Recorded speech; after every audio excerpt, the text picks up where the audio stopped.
ายดีพ่อแม่พี่น้องเมื่อนี้มาผู้พอกับข้าพเจ้าผู้บอกบ้านนอกเด้อสิมาอัปเดต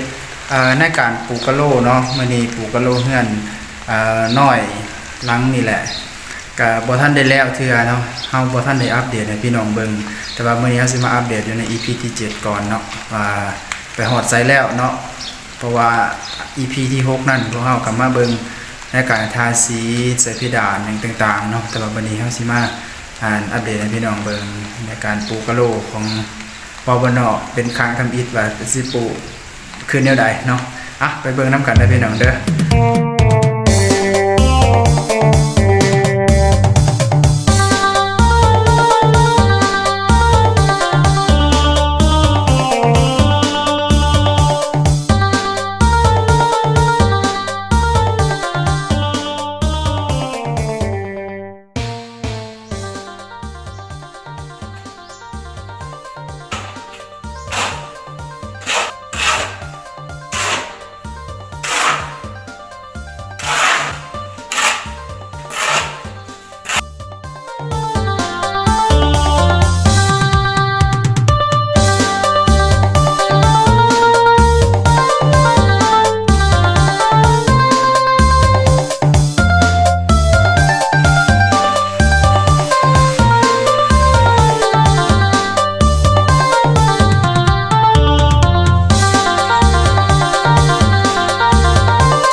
น้ำให้ด้วยหน่อยแล้วผสมปูนเข้มเนาะจะไปแบบน้ำ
ใส่ต่อตรงไม้เลย